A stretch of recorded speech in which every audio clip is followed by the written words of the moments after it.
D'où vient l'énergie des pierres? C'est une question qu'on pose très souvent et elle est très pertinente. Eh bien, je vais essayer d'y répondre en quelques minutes de façon simple.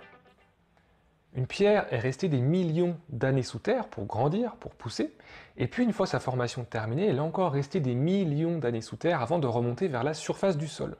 Sous terre, il y a plein d'énergies multiples et la pierre va les garder avec elle, notamment les énergies telluriques.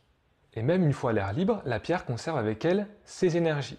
Ce sont surtout les critères minéralogiques des pierres qui donnent naissance à leurs propriétés, et je vais vous présenter les principaux. Il y a en premier lieu la couleur, c'est souvent ce qu'on perçoit en premier, c'est souvent, mais pas tout le temps, ce qui va inciter à choisir une pierre plutôt qu'une autre, et chaque couleur c'est une fréquence, une longueur d'onde bien particulière. La couleur est perçue de façon individuelle avec notre histoire, notre vécu, et de manière collective. Les couleurs qu'on vous présente dans les livres de minéralogie et leurs propriétés, c'est ce qui est bien souvent admis ici en Occident. C'est pour ça qu'ici, on vous proposera principalement du rouge pour tout ce qui est dynamisme, force, motivation, et du bleu clair pour la sphère de la communication ou pour apaiser le mental. Ensuite, il y a le principe de formation de la pierre.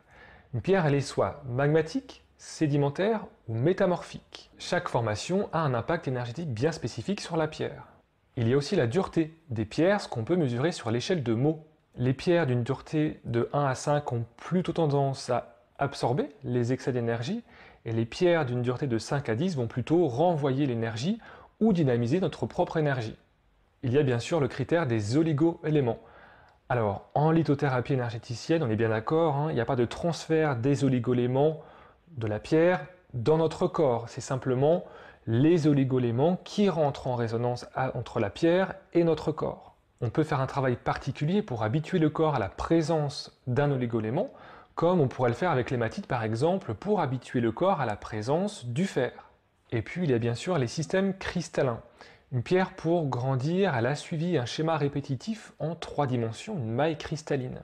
On en recense 7 plus le système amorphe en lithothérapie. Un système cristallin, c'est une onde de forme, une manière spécifique de diffuser l'énergie. L'effet est très subtil des systèmes cristallins au niveau de la structuration de la matière, mais on a bien une orientation particulière de l'énergie. Tous ces critères minéralogiques donnent donc naissance aux propriétés des pierres que vous pouvez lire dans les livres de lithothérapie. Le plus simple, c'est de commencer avec les couleurs pour donner un premier cadre qui va nous aider à choisir nos pierres facilement, et ensuite on peut aller combiner avec d'autres critères minéralogiques pour donner plus de sens à notre pratique personnelle avec les pierres. Voilà donc, pour faire simple, d'où vient l'énergie des pierres. Si la lithothérapie et l'énergétique vous intéressent, je vous invite à me suivre sur Facebook ou Instagram pour toujours plus d'infos. Je vous dis à très bientôt, n'hésitez pas à laisser un commentaire ou à vous abonner, et puis surtout prenez soin de vous et de vos pierres.